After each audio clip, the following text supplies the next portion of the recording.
औज़ुबिल्लाहिमिनश्शैतानिर्रजीम बिस्मिल्लाहिर्रहमानिर्रहीम। Dear students, अस्सलाम वालेकुम। उम्मीद है सब खैरियत से होंगे। आज का हमारा टॉपिक है working of sensory receptors with special reference to skin. ये आपकी बुक पेज नंबर 59 पे मौजूद है। लास्ट टॉपिक में हमने रिसेप्टर्स पढ़े थे, जिसमें camo receptors, mechano receptors, photo receptors, thermo receptors और नोसिसेप्टर्स, इसके अलावा मोडेलिटीज़ ऑफ सेंसेशन भी पढ़ा है। आप स्किन के रेफरेंस से अगर बात करते हैं तो स्किन में सिर्फ टच के रेफरेंस से 3 डिफरेंट सेंसरी एंडिंग्स हैं, सिर्फ टच के रेफरेंस से। लेकिन अगर ओवरऑल देखें तो 5 डिफरेंट सेंसेस हैं स्किन में। एक सेंस टच है उसमें से, और इस टच के लिए भी 3 डिफरेंट सेंसरी एंडिंग्स हैं। और टोटल सेंसेस कितनी हैं? 5।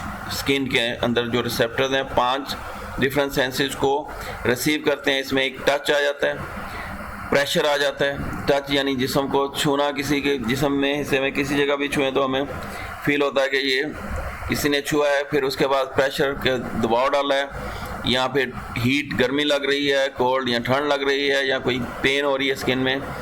तो ये 5 रिसेप्टर्स हो गए स्किन के अंदर।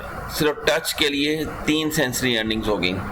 तो ये किस तरह से काम करती हैं, किस शेप में है? तो ये पहली यहाँ पे 3 दी हुई है। पहली उनमें से जो है situated at the base of the hairs, बालों की बेस पे मौजूद होती है। हेयर एंड्स यानी ये बाल है तो इसके एंड के ऊपर तो ये मौजूद होती हैं नर्व एंडिंग्स।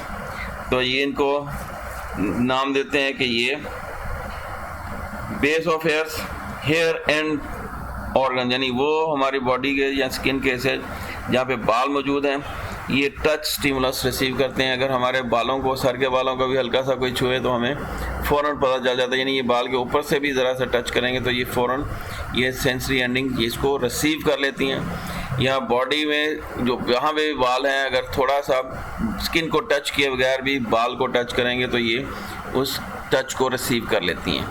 दूसरा मिसनस कॉर्पसल है। ये अनकैप्सुलेटेड यानी इनके ऊपर कैप्सूल या कवरिंग होगी, इस तरह की एंडिंग्स हैं। विच लाई इन पेपिले, पेपिले यानी उंगलियों के जो पोर्स हैं, फिंगरप्रिंट जैसे बंद, अगर गौर करें तो ये थोड़े से छोटे छोटे बार होते हैं उंगलियों पे। ये papillae which extend into the ridges, तो और ये रिजेस बनाती हैं ऑफ द फिंगर टिप्स के ऊपर, ये उसके अंदर मौजूद होती हैं। और अगर इसको हम देखें तो ये अपार के अंदर यहाँ पे ये मेसनर्स देखें, ये एनकैप्सुलेटेड है, मतलब इसके ऊपर कैप्सूल की शक्ल की कवरिंग है। और ये जो उंगलियों के ऊपर रिजेस बनती हैं, अपार होते हैं जिससे फिंगरप्रिंट लेते हैं, ये इसके अंदर तक ये मौजूद होती हैं। यानी अगर हम किसी चीज़ को दूसरे को छुएं तो छू के हम बता सकते हैं वो चीज़ नरम है, सख्त है, ठंडी है, गर्म है। तो ये एक्चुअली ये हमें उसकी फीलिंग देती है टच की। तो ये एनकैप्सुलेटेड एंडिंग्स हैं, पेपिले में मौजूद हैं। और कहाँ तक जाती हैं? रिजेस, उंगलियों के फिंगरप्रिंट्स, फिंगर टिप्स पे। तो corpuscle consist of spiral and much twisted end. अगर कैप्सूल्स को देखें तो इसके अंदर मच ट्विस्टेड किस्म की ये एंडिंग्स हैं, और ऊपर से कैप्सुलेटेड हैं। तो each of which ends in a knob. अब नोब क्या है? बिल्कुल वो टिप नहीं बनाती, बल्कि एक नोब की तरह दीज आर टच रिसेप्टर्स। अब दोबारा से देखें, ये एनकैप्सुलेटेड है, स्पाइरल है, लेकिन इनका भी एंड होगा और वो एंड नोब की तरह होता है। यानी यहाँ पे अगर मैं कहूँ तो यानी इस तरह से टिप नहीं बनाती, बल्कि ऊपर से ये नोब्स, इस तरह से ये जो स्ट्रक्चर बनता है एंड पे, इसको नोब कहते हैं। यानी कोना नहीं बनता, टिप नहीं बनती, नोब बनती है। तो ये नोब स्ट्रक्चर की शक्ल में ये मौजूद होता है। फिर तीसरा, यानी पहले वाला अगर कोई दूसरा टच करे इसको रिसीव करते हैं, दूसरे वाला खुद अगर किसी को टच करें तो ये वाली काम करती हैं। तीसरा, Pacinian corpuscles situated quite deep in the body, ये बॉडी में स्किन के अंदर गहराई में मौजूद होती हैं। These are also encapsulated neuron, ये भी एनकैप्सुलेटेड है, ऊपर से कैप्सूल की शक्ल की एंडिंग्स होगी। एंड रिसीव डीप प्रेशर, यानी कोई ज़ोर से पकड़ता है तो हमारी बॉडी को, तो ये उसको रिसीव करती हैं। Those located in the limbs probably, और ख़ास तौर पर ये जॉइंट्स वगैरह में भी मौजूद होती हैं। वाइब्रेशंस को रिसीव करती हैं बहरहाल इसमें। तो तीसरी वाली जो है वो डीप होती है, पेसिनियन कार्पसल्स कहलाते हैं ये पेसिनियन। तो ये स्किन में ये डीप है, इसके ऊपर भी कैप्सूल मौजूद है, और ये स्किन में मौजूद होती है, बॉडी के अदर पार्ट्स में भी मौजूद होती है। बहरहाल इसके बारे में एक तो ये deep in the body encapsulated है, न्यूरॉन एंडिंग की रिसीव डीप प्रेशर स्टिमुलस, यानी कोई प्रेशर डालता है बॉडी पे या ज़ोर से पकड़ता है तो उसको रिसीव करती है। Those located in the limbs, ख़ास तौर पर ये बाजू और टांगों में मौजूद होती हैं।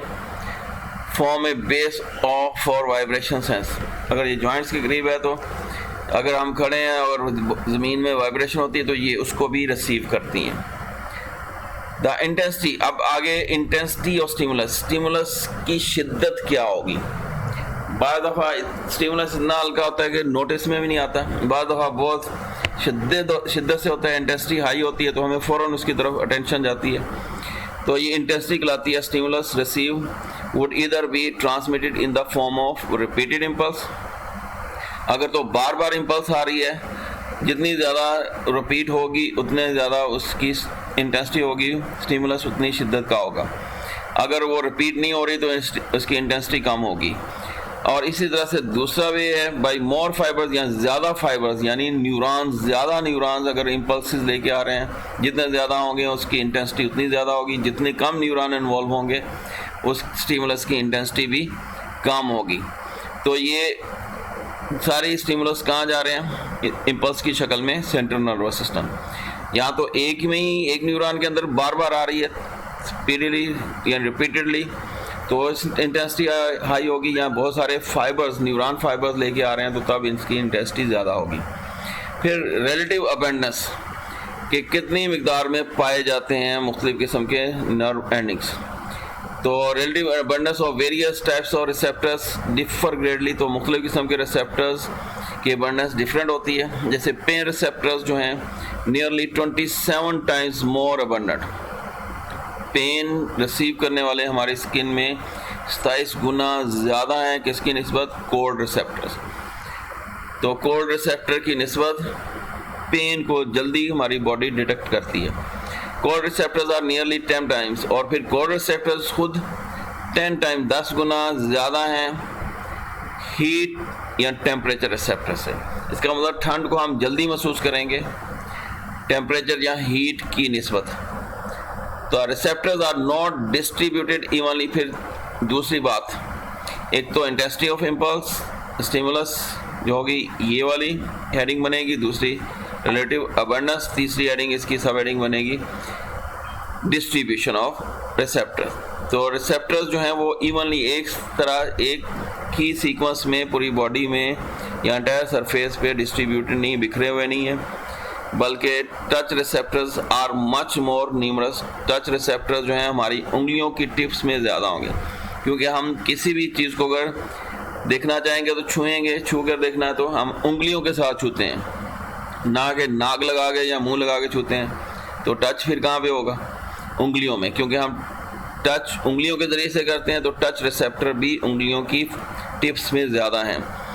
In the skin of the, किसकी निस्बत, बैक, कमर की निस्बत। तो कमर तो हम लगा के नहीं ना देखते किसी चीज़ को टच करने के लिए, तो कमर में ये मिनिमम होंगे टच रिसेप्टर्स, जबकि फिंगर्स में ये मैक्सिमम होंगे। तो एज माइट बी एक्सपेक्टेड, जैसे कि एक्सपेक्ट किया जाता है normal function of those two parts of the body, क्योंकि उंगलियों का फंक्शन टच करके देखना है, इसलिए वहाँ पे टच रिसेप्टर्स ज़्यादा हैं। बैक में क्योंकि ये नहीं है तो इसलिए वहाँ पे टच रिसेप्टर्स बहुत कम है। फिर डिटेक्शन ऑफ वाइब्रेशंस, ज़मीन के अंदर जो वाइब्रेशन या हरकत होती है, ये टेरेस्ट्रियल वर्टिब्रेट्स यानी खुश्की पर रहने वाले रीढ़ की हड्डी वाले जानवर, ये शायद प्रोबेबली रिसीव करते हैं रिसेप्टर्स इन द जॉइंट्स। तो इनके जोड़ों में यानी टांगों के जो जॉइंट्स हैं उनके अंदर यानी टखने में एंकल और नी जॉइंट्स ख़ास तौर पे, इनके अंदर ये रिसेप्टर्स मौजूद होते हैं और ये वाइब्रेशन जो ग्राउंड में हो रही है उसको रिसीव करते हैं। फिर स्टिमुलस जो रिसीव होता है, रिसेप्टर्स जो रिसीव करते हैं स्टिमुलस को स्किन के अंदर, are the endings of sensory neuron. ये सारी की सारी सेंसरी न्यूरॉन की एंडिंग है। जैसे हमें पता है कि स्किन जो है वो सेंस ऑर्गन है और यहाँ से जो इंफॉर्मेशन सेंट्रल नर्वस सिस्टम की तरफ जाएगी वो सेंसरी न्यूरॉन लेके जाते हैं, तो यही डेफिनेटली ये सेंसरी न्यूरॉन्स की एंडिंग होगी। फिर इसको ये पास करेगा सेंट्रल नर्वस सिस्टम फिर आगे रेस्पॉन्स के लिए मोटर न्यूरॉन जो अफेक्टर की तरफ लेके जा रहे हैं सेंट्रल नर्वस सिस्टम से अफेक्टर की तरफ, तो मोटर न्यूरॉन की तरफ भेजेगा। लेकिन कौन भेजेगा? सेंट्रल नर्वस सिस्टम में मौजूद न्यूरॉन जिनको इंटर या एसोसिएटिव न्यूरॉन कहते हैं, जो ब्रेन और स्पाइनल कार्ड में मौजूद होते हैं। तो ये मोटर न्यूरॉन के ज़रिए अफेक्टर की तरफ भेजते हैं। तो इस तरह से अफेक्टर्स कौन से हुए? Muscles and glands. तो यहाँ तक हमारा ये वर्किंग वाला टॉपिक मुकम्मल हो गया। तो नेक्स्ट टॉपिक तक के लिए अल्लाह हाफिज़ जी।